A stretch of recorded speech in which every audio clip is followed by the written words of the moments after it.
Chapter 4. With no greater events than these in the Longbourn family, and otherwise diversified by little beyond the walks to Meryton, sometimes dirty and sometimes cold, did January and February pass away. March was to take Elizabeth to Hunsford. She had not at first thought very seriously of going thither, but Charlotte's, she soon found, was depending on the plan, and she gradually learned to consider it herself with greater pleasure, as well as greater certainty. Absence had increased her desire of seeing Charlotte again, and weakened her disgust of Mr. Collins. There was novelty in the scheme, and as such a mother and such uncompanionable sisters, home could not be faultless. A little change was not unwelcome for its own sake. The journey would moreover give her a peep at Jane, and in short, as the time drew near, she would have been very sorry for any delay. Everything, however, went on smoothly, and was finally settled according to Charlotte's first sketch. She was to accompany Sir William and his second daughter. The improvement of spending a night in London was added in time, and the plan became perfect as plan could be. The only pain was in leaving her father, who would certainly miss her, and who, when it came to the point, so little liked her going that he told her to write him and almost promised to answer her letter. The farewell between herself and Mr. Wickham was perfectly friendly, on his side even more. His present pursuit could not make him forget that Elizabeth had been the first to excite and to deserve his attention, the first to listen and to pity, the first to be admired, and in his manner of bidding her adieu, wishing her every enjoyment, reminding her of what she was to expect in Lady Catherine de Bourgh, and trusting their opinion of her, their opinion of everybody, would always coincide. There was a solicitude, an interest which she felt must ever attach her to him with the most sincere regard, and she parted from him convinced that, whether married or single, he must always be her model of the amiable and pleasing. Her fellow travellers the next day were not of a kind to make her think him less agreeable. Sir William Lucas and his daughter Maria, a good-humoured girl but as empty-headed as himself, had nothing to say that could be worth hearing, and were listened to with about as much delight as the rattle of the chase.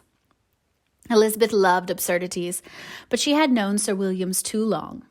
He could tell her nothing new of the wonders of his presentation in knighthood, and his civilities were worn out like his information. It was a journey of only 24 miles, and they began it so early as to be in Gracechurch Street by noon. As they drove to Mr. Gardner's door, Jane was at a drawing-room window watching their arrival. When they entered the passage, she was there to welcome them, and Elizabeth, looking earnestly in her face, was pleased to see it healthful and lovely as ever.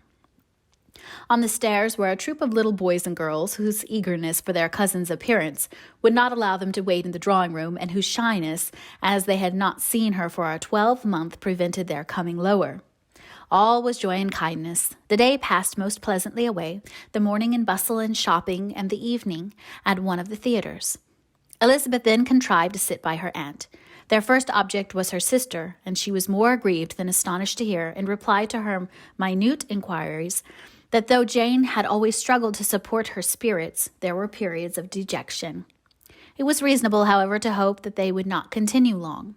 Mrs. Gardner gave her the particulars also of Miss Bingley's visit in Gracechurch Street, and repeated conversations occurring at different times between Jane and herself, which proved that the former had, from her heart, given up the acquaintance. Mrs. Gardner then rallied her niece on Wickham's desertion, and complimented her on bearing it so well. "But, my dear Elizabeth," she said, "what sort of girl is Miss King? I should be sorry to think our friend mercenary." "Pray, my dear aunt, what is the difference in matrimonial affairs between the mercenary and the prudent motive? Where does discretion end and avarice begin? Last Christmas you were afraid of his marrying me, because it would be imprudent, and now, because he is trying to get a girl with only £10,000, you want to find out that he is mercenary. If you will only tell me what sort of girl Miss King is, I shall know what to think. She is a very good kind of girl, I believe. I know no harm of her. But he paid her not the smallest attention till her grandfather's death made her mistress of this fortune." "No? What should he? If it were not allowable for him to gain my affections because I had no money, what occasion could there be for making love to a girl whom he did not care about and who was equally poor? But there seems an indelicacy in directing his attentions toward her so soon after this event. A man in distressed circumstances has no time for all those elegant decorums which other people may observe. If she does not object to it, why should we? Her not objecting does not justify him. It only shows her being deficient in something herself, sense or feeling. Well, cried Elizabeth, have it as you choose. He shall be mercenary, and she shall be foolish. No, Lizzie, that is not what I do not choose.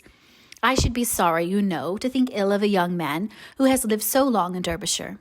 Oh, if that is all, I have a very poor opinion of young men who live in Derbyshire, and their intimate friends who live in Hertfordshire are not much better. I am sick of them all, thank heaven.